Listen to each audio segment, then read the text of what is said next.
سورہ کوثر کا یہ وظیفہ بڑی مشکل سے ملا ہے، 200 ارب بھی مانگو تو انشاءاللہ تعالی ملیں گے۔ بسم اللہ الرحمن الرحیم، السلام علیکم ورحمۃ اللہ وبرکاتہ۔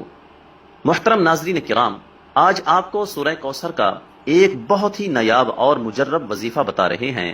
آپ نے یہ وظیفہ صرف اور صرف 3 دن کرنا ہے۔ صرف 3 دنوں کے اندر اندر آپ کی جو بھی بڑی سے بڑی حاجت ہوگی، جس بھی مقصد کے لیے آپ اس وظیفے کو پڑھو گے، آپ کا وہ مقصد انشاءاللہ 3 دنوں کے اندر اندر پورا ہو جائے گا۔ آپ کا مقصد کوئی بھی ہو، آپ کی حاجت جتنی مرضی بڑی ہو، چاہے آپ کی پریشانی کوئی بھی ہو، آپ جس بھی مقصد کے لیے اس وظیفے کو پڑھو گے، آپ کا وہ مقصد انشاءاللہ تعالی 3 دنوں کے اندر ہی اندر پورا ہو جائے گا۔ لیکن واضح کر دیں کہ آپ نے یہ وظیفہ صرف جمعرات، جمعہ اور ہفتے والے دن ہی کرنا ہے، یعنی جمعرات سے شروع کریں اور ہفتہ کو مکمل کر لیں۔ آپ نے 3 دن یہ وظیفہ کرنا ہے۔ انشاءاللہ یہ وظیفہ کرنے سے آپ کی ہر جائز حاجت پوری ہوگی اور آپ کی بڑی سے بڑی پریشانی ختم ہو جائے گی۔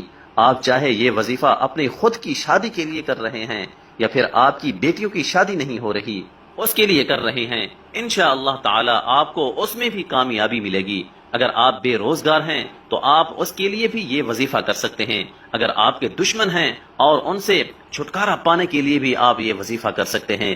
اگر کسی سے محبت کرتے ہیں اور اس سے شادی ہی کرنا چاہتے ہیں اور اس کے دل میں آپ اپنی محبت پیدا کرنا چاہتے ہیں تو اس کے لیے بھی آپ یہ وظیفہ کر سکتے ہیں۔ آپ کی کوئی بھی حاجت ہو، کوئی بھی مقصد ہو، آپ اس وظیفے کے ذریعے اپنا مقصد پورا کر سکتے ہیں۔ آپ نے صرف 3 دن اس وظیفے کو کرنا ہے اور انشاءاللہ 3 دن کے اندر ہی اندر آپ کا ہر جائز مقصد پورا ہو جائے گا۔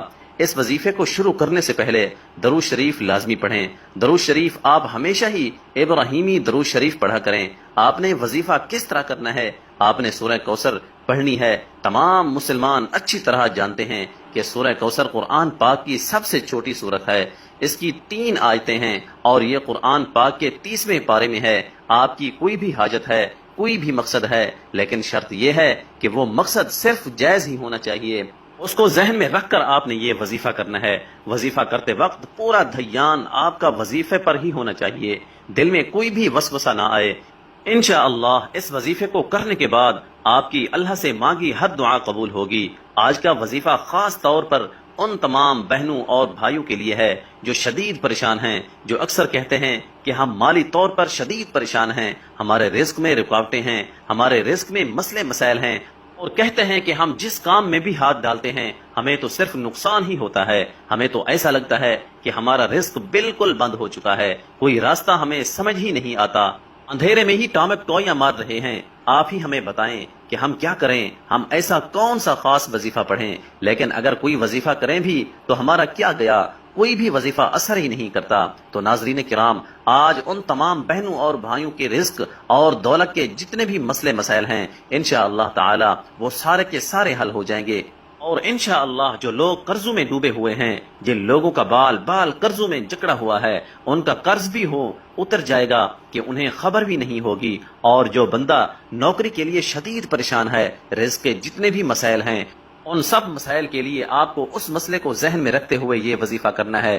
یہ وظیفہ آپ کسی بھی وقت اور کسی بھی جگہ پر کر سکتے ہیں۔ بے شک آپ اسے چلتے پھرتے کر لیں یا پھر جہاں بھی آپ موجود ہوں، کچن میں موجود ہوں، چارپائی پر ہوں، سفر میں ہوں، یا گھر میں کوئی کام کر رہے ہوں، باہر کسی پارک میں چہل قدمی کر رہے ہوں، یا پھر کھیتوں میں کام کر رہے ہوں، آپ بآسانی اس وظیفے کو کر سکتے ہیں۔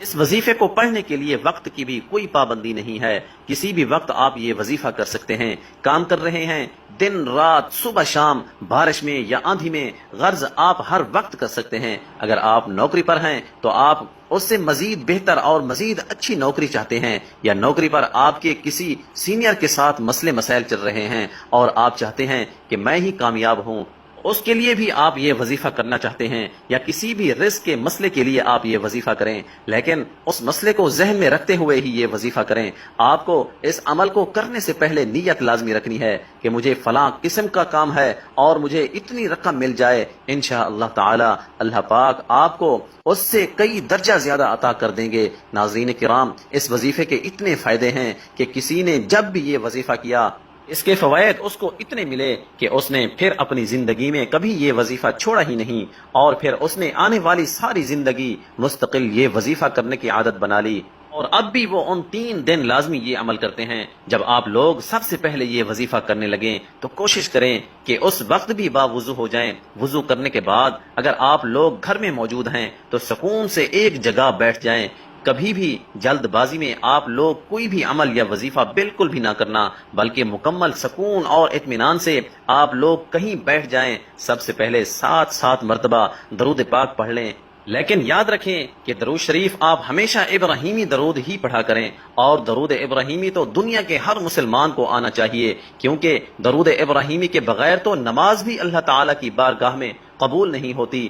آپ سب 1 مرتبہ میرے ساتھ بھی درود ابراہیمی پڑھ لیں۔ اللہم صلی علی محمد وعلی آل محمد کما صلیت علی ابراہیم وعلی آل ابراہیم